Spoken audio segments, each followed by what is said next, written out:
And welcome back to College Station. I'm at the Museum of the American GI, and this is their 75mm Howitzer motor carriage M8.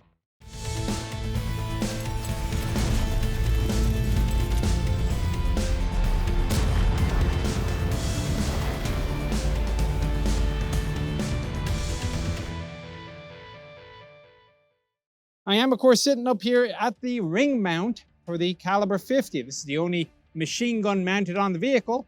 400 rounds of caliber 50 will be carried, including the 100 rounds, which is mounted on the gun itself. For emergencies, there are also some caliber 30 carbines and one Thompson submachine gun. While I'm out here, I'll also just quickly observe on the side close to the camera the radio antenna mount and the external pull handle for the fire extinguisher. But if you're inside the vehicle, you'll pull the fire extinguisher from down by my feet. To operate the engine compartment fire extinguisher, pull pin and pull the handle down. Now initially the M8s came with a fire detection system, but it was fairly soon removed from later production, and those that initially had it equipped had it removed. No explanation is given in the manual, but presumably it did not work well. You'll see that the vehicle is actually very well stowed as part of the restoration with all the various different components you'd find, such as the seats, which, to make a little bit of room, are very easily removed and even come with their own storage positions, either in the turret or on the whole side. Ammunition, there are 31 rounds stowed on the back bulkhead. The bulkhead also contains the access panels to the rear of the engine, and there are also air intakes. So some of the air can be drawn in through the crew compartment and then into the engine area. And it also draws air over the fuel system as well. You can see the fuel line comes out to the front here and goes into a selector on the back wall. So you can select either the left tank, the right tank, or both tanks. As I said, it is a single combined fuel system. So once it goes through that selector, the fuel pipes then split up into two, one to each carburetor. Other than that, your standard amount of stowage, your binoculars, oil, spare caliber 50 ammunition. I will say that the 50 caliber ring is a little bit irritating, as somebody's just sitting down trying to avoid getting his head whacked. The breech guard I can at least understand. And you can see on the right the stowage for two of those M1 carbines I had mentioned. Coming down a little bit further, you got underfloor stowage. There's a jerry can. Underneath back here is spare parts and the escape hatch. The escape hatch, well, once it drops down, it's not that big. You got to still get rid of some of the boxes that are in the way. I still think unless there is a very, very good reason for you not to be getting out the top, getting out the top is probably going to be the way of getting out of here. You would think this is the commander's position. Yes, there is a gun commander, but in actuality, what we really have is a gunner, a loader, an assistant loader / radio man, and the driver.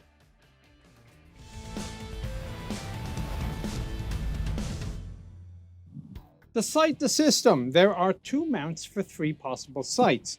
The primary sight is the telescope panoramic M12A5. And this is your primary indirect fire sight, although it can be used for direct fire if necessary. The whole system will go about 5.5 miles maximum range. Your second choice is the direct vision telescope. It is the M55A/3 optic. Battle sight is 600 yards. It is graduated at 500 yard intervals from 1000 to 3000. Your third choice, should both of these be damaged, and also the spare sight, which is carried a little bit down below, is a simple open sight. And all it is the long tube that mounts where the M55 goes, and it's got a little crosshair on the end. The actual control equipment, well, first of course you have the elevation lock on top of the gun tube, and then there's the traverse lock. So rotate and lock out. You now have both your controls are on the right hand side. So traverse is only manual, and elevation also only manual. And because this is a small gun with no turret roof, depression is actually excellent, which is why my cameraman is able to get such a wide shot instead of just having the vision completely blocked by the recoil guard of the howitzer. To fire the gun, there were two possible methods. The preferred method is the electric firing system, which attaches to a solenoid on the gun block, and that is this big, red, easy to hit in a hurry button, which I'm sure people would have loads of fun just going slam. And that's it for the controls. Nothing special, it's just a self-propelled version of a towed artillery piece. This now brings us to the gun itself. The first couple of hundred howitzers had to have support points welded to the tube in order to fit the mount cradle. Now the mount itself basically takes a lot of the components off of the M34's mount from the M4, making production a little bit easier. But after a couple of hundred of the initial howitzers were converted, new production howitzers were created with the support points machined as an integral component of the tubes. The system then is your typical pack howitzer. It has a horizontally sliding breech block operated by use of the handle here. There is a manual cocking handle. If a recock is necessary, ordinarily the recoil operation will do the recocking for you. The cocking handle also functions as the safety. So you can see it's written on safe, and when you cock it back into position, it is in the open and ready to fire position. To fire, if the electrical system doesn't work, either the gunner or the cannoneer can simply pull back on this mechanical lever and release the hammer as so. The last thing I'll point out up here is a compass has been mounted to the turret front, which of course has to be calibrated because you're inside a big metal box. And there are little calibrations. You can either use a screw or a coin. In addition to the 31 rounds on the bulkhead we saw earlier, there were 9 rounds stowed in the left sponson and these 6 in the ready rack up front. Authorized ammunition types included heat.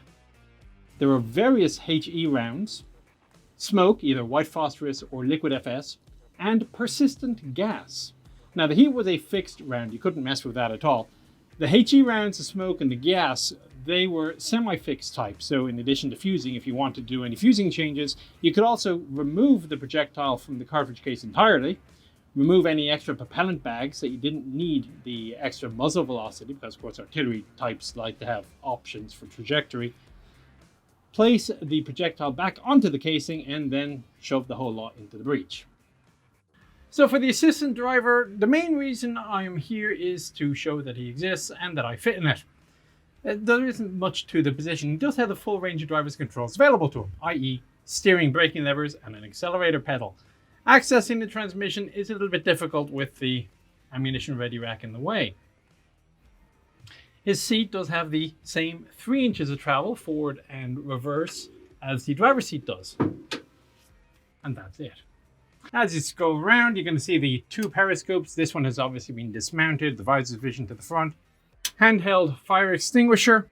As you come around, we have the stowage for the backup telescope. And then behind me, you're going to see one of the radios. Now, this particular radio is an SCR 610, it's also known as a Jeep radio, tuned to artillery frequencies, the controls for which are at the front, and there's only 2 channels. Other options include the SCR 508, 528, 510, and also, I believe, a 506 if you're a command vehicle. And of course, the Tommy gun is located to my right as well. So for the driver's seat, final position in the vehicle, visor closes down easily enough, and of course there's no gap in it, so since we haven't installed the periscope in here, I'm going to be driving with the visor open. Controls are similar to the M5. He's got the same Stewart type roof mounted control tillers, which are a bit of a space saver considering how narrow the seat is. On the other hand, it does mean that you might get a little bit less leverage than you would otherwise. Unlike the assistant driver's position, the driver's position comes with a plunger for a parking brake. Like so. But I'll just move it out of the way for the sake of the video. As you continue on to the right, you're going to see a hull compass. And then you come to the control differential and transfer case. So the control differential, of course, will control your steering and your braking. Your transfer case is simply a range selector, low range or drive. And behind that, you're going to have your selector for the 2 transmissions. Of course, the one control for both transmissions. Neutral, drive, low, and reverse. Behind is where the 2 power shafts start to connect to the transfer case. Now, if you are going to be driving around with a dead engine, you have to disconnect the power shaft at this end. And if you're going to be reversing, you got no choice. The manual repeatedly tells you do not attempt to drive any of these engines dead in reverse. So don't be reversing on one engine or towing the vehicle at all in reverse, even if you're in neutral, without disconnecting the shafts. You will damage the transmission systems. It is possible, of course, to start the engines individually. If one starter is dead, you can start with the other engine. But unlike some vehicles where you run the one engine, then you drop the second one to drive, and you basically connect the two power shafts that way, with this vehicle, you're basically doing a kind of a push start. So you get the vehicle going up to speed, both transmissions in drive, at about 4 miles an hour. You turn the ignition to the other engine on, and it should start. If both your starters are gone, it's possible to start the engine by tow starting with another tank. Same mechanism, as long as you're able to get the M8 up to about 4 miles an hour. The dash is one of two types. This is the earlier type, which has the warning lights down below and the pull-out selector for the lights. The other type has a rotary selector for the lights and the warning lights are up top. But otherwise, you've got the same concept of two engines. So you got two tachs, two temperature gauges, two oil pressure gauges with the one speedometer, amperage, and volts. Down below, your pedals, one of each. Accelerator. That's it. The little button on the left foot is not the high beam switch, as you might think. It is, in fact, for the siren. Right, so that's it. The next thing to do is to power it on by use of the master power to my left rear and the 12-volt battery, which is located behind it. And well, let's have some fun.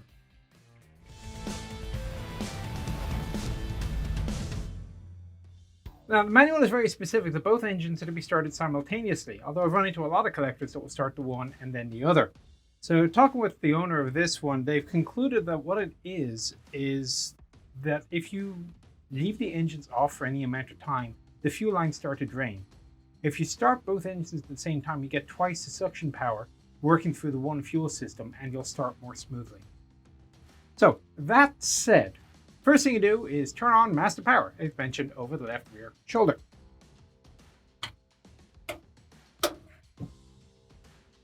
And our meter has already come to life. Ensure that you're in neutral. Drop the accelerator a quarter, more or less a quarter of the way. Turn your ignitions both to on. Warning lights come on. And then at the same time, press the two starter buttons.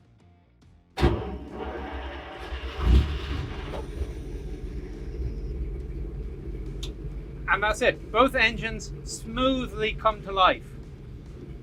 Now, when you get going, the ideal is to just put it into drive. And the transmission will take care of the rest of it from there. It goes from first to second, to third, to fourth, to sixth.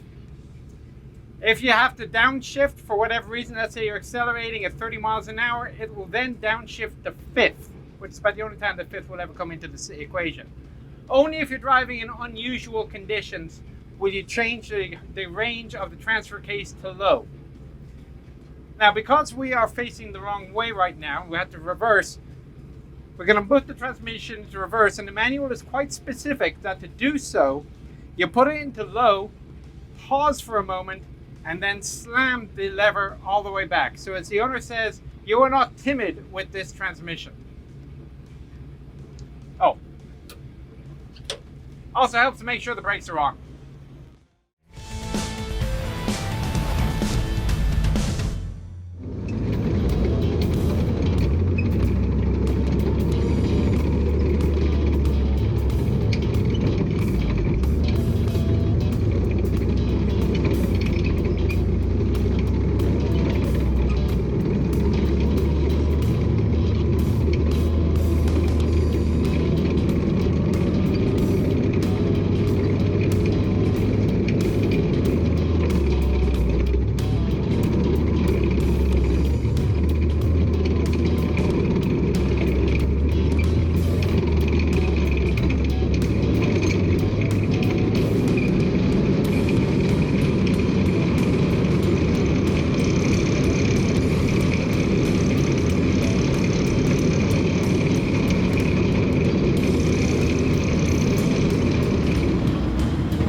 That was incredibly easy. Now you may have noticed I was chopping the turns. Instead of keeping a constant pressure, it's apply, release, and that stops the track from walking off. But otherwise, this thing is easy and fun. I highly recommend it to anybody. Get your own M8. Overall, 1,778 M8s were built until January 1944. Initially, they were issued as assault guns in medium tank units, but it does seem a little bit pointless given that they have a 75mm gun. The Shermans had a 75mm gun, although admittedly the indirect fire capability was useful. Once the 105mm Sherman came on the scene to fill the assault gun role, the M8s found their real home in cavalry units, where they were fast and nimble enough to keep up with the M5 light tanks and M8 armored cars, although their 75 provided a greater punch than the 37s on those vehicles. During World War II, the US and France were the main users, but after the war they ended up seeing service in places like Laos, Vietnam, Tunisia, or Taiwan. Ordnance did give it the name of General Scott in November of '44, but by that point the vehicles had all been built and shipped off to the using troops, so I don't think anybody really cared. The turret would also be found later mounted onto the LVTA-4, originally pretty much in that configuration, but eventually it was modified a little bit to suit the requirements of the amphibious role, to include the use of a stabilizer and changing the caliber 50 mount. This is also the best place to talk about the one famous variant of the M8, particularly for World of Tanks fans, and that's the M8A1, quote unquote. In actuality, its official name was 75mm gun M3 on 75mm Howitzer motor carriage M8 chassis, which is a bit of a mouthful, and very few people called it that. So what happened was the tank destroyer branch decided to call it the M8 gun motor carriage, and somebody at Aberdeen decided to call it the M8A1 and slapped it on the side. And that's what you see in the pictures, but it was never an official designation. The idea was to put a turreted tank destroyer, again, small, light, and fast, with the Sherman's 75mm gun. In actuality, what ended up happening wasn't any more powerful, obviously, than the M10 that was in service, and it certainly wasn't any more nimble than it, even though it was better than the M3 half-track against which it was also compared. With the M10 doing a sterling job and the M18 just about to enter production, it seemed completely pointless to put the M8 gun motor carriage into service, and that project died a quick death at that point. So that's it. Hope you found the tour interesting and informative. Again, this is a project of World of Tanks, and this is actually a marketing ploy. So if you feel like you want to show your support for these videos, feel free to use the link below to register for the game. And A, you'll show your support, and B, you might actually find you have a new pastime, much to your wife's annoyance, most likely. Take care. I'll see you on the next one. That